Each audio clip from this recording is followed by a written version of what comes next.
A worrisome health study from Britain to share with you. Worrisome for us since we sit all day long. Its findings suggest sitting is just as harmful as smoking. Researchers have found that sitting all day has dangerous effects that include, get this, a 147% increased risk of heart attack. I think we need to start doing, I don't know, exercises under the desk or something. Yeah, I know. They have to add like a little Stairmaster underneath this desk. Currently, the average Canadian adult spends more than 50% of their day sitting and another 30% of their day sleeping, which really adds up to 80%, either sitting or sleeping. Joining us to talk more about this is personal trainer Paul Nielsen.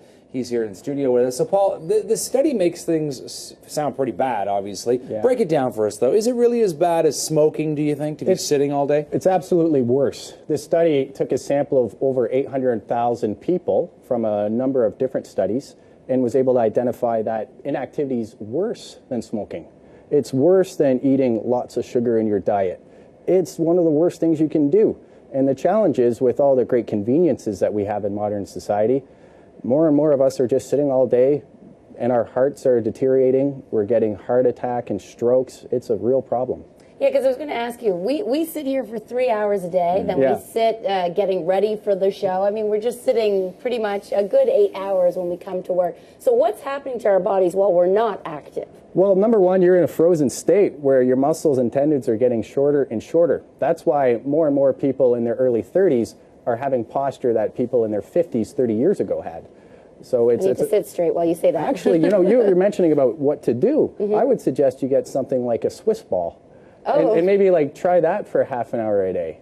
Just wiggle around a little bit. You'll be actively sitting, and that will help engage your core muscles, which is fantastic for your posture, not to mention your muscle tone. Fire those stabilizers, so to speak, right? Absolutely. You got it, Todd. What activity, or not activity, affects, you talked about the shrinking of the tendons and whatnot. I mean, when we're sitting all the time, I mean, what exactly is going on with our body? It's just, is it basically kind of like hibernating, or what's going on? If you don't use it, you lose it.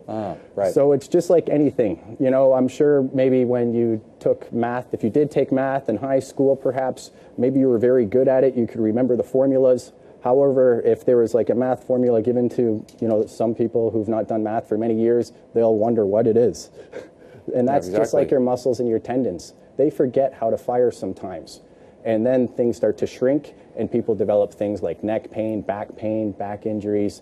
And not to mention, their brain is not as sharp.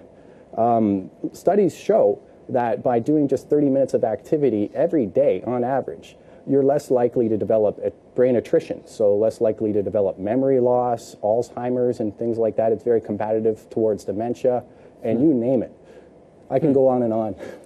The interesting thing as well, and I was thinking about this with Amanda, is that if we were to do exercise every day, 30 minutes or more, does that make up for the fact that we're sitting on our butts for a whole bunch of hours during the day? Does it offset? It certainly makes a difference. Yeah, I guess more studies would need to be made, but I can speak about clients that my company has for personal training, and they're people that only do 45 minutes 3 times a week, and over a course of a year, the difference are radical and astounding. So a little bit adds up quite a bit. Paul Nielsen, a personal trainer, reminding us to stop sitting and get moving. Thanks so much, Paul. Appreciate it. Thank you. It's been an honor.